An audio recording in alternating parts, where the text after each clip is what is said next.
सारे बच्चे आईएएस बनते हैं, जिनमें से बहुत अच्छा अनुपात उन बच्चों का है जो SC ST कैटेगरी से, OBC कैटेगरी से होते हैं। मैंने एक चीज देखी है, आपसे विशेष रूप से निवेदन कर रहा हूं। बहुत सारे ऐसे बच्चे होते हैं जो समाज के पिछड़े समुदाय से आते हैं और उनको इस बात की बड़ी शर्मिंदगी होती है कि मैं पिछड़े समुदाय से हूं। उनको आरक्षण मिलता है, वो IAS बनते हैं, IPS बनते हैं, और IAS IPS बनने के बाद कोशिश करते हैं कि उनकी वो पहचान खत्म हो जाए कि वो पिछड़े समुदाय से हैं और वो किसी उच्च समुदाय के व्यक्ति से शादी ब्याह करके अपने आप को वहां एक्सेप्ट करवा ले किसी तरह से, ऐसी उधेड़-बुन में लग जाते हैं।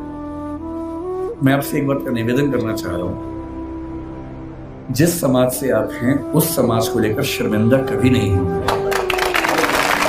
एकदम नहीं होना।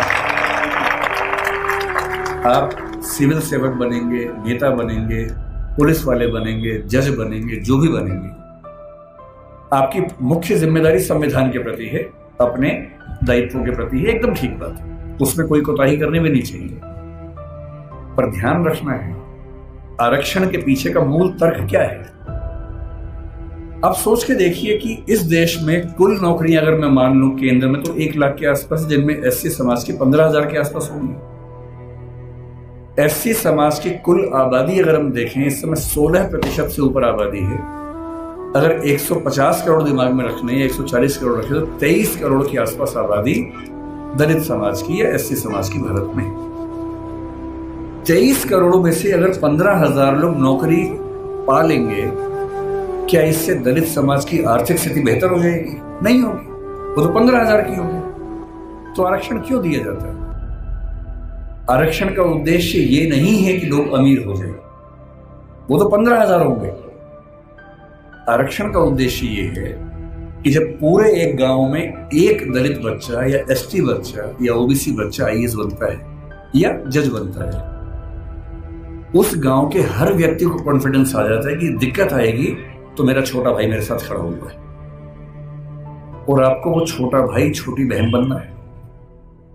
जिस दिन आप सफल हो जीवन में, आपके समाज ने बहुत आहुति दी है आपकी सफलता में, और आप जिंदगी भर भी उनकी मदद करेंगे तो अपना उधार चुका नहीं पाएंगे। कोई ऐसा काम नहीं करना जो गैर कानूनी हो, जो असंवैधानिक हो, ऐसा नहीं करना है।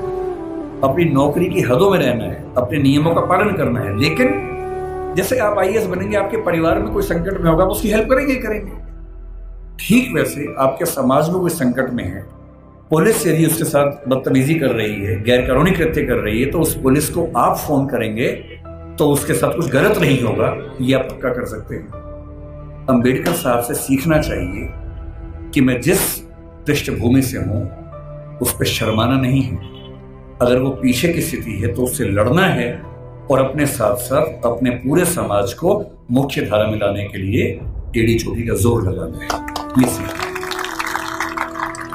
तो पहली बात सीखनी है पढ़ाई, दूसरी बात सीखनी है अपने समाज का साथ देना, पीछे कोई भी हट सकता है। जाति को लेकर कबीरदास ने बड़ी गहरी बात कही थी कि व्यक्ति की पहचान उसकी योग्यता से होनी चाहिए, मेहनत से होनी चाहिए। जाति में क्या रखा हुआ है? उन्होंने कहा, जाति ना पूछो साधु की, पूछ लीजिए ज्ञान। ज्ञान पूछो, मोल करो तलवार का, पड़ी रहन दो म्यान। म्यान में क्या रखा है? तलवार की कीमत है। और यदि हम कहते हैं कि पिछड़े समाज के लोग पढ़ने में पीछे हैं, तो ऐसा क्या था कि एक बच्चे को मौका मिला और वो पूरी संविधान सभा में सबसे ज्यादा पढ़ा लिखा व्यक्ति बन गया? इसका मतलब है कि अवसर मिले, जुनून हो तो व्यक्ति कुछ भी कर सकता है।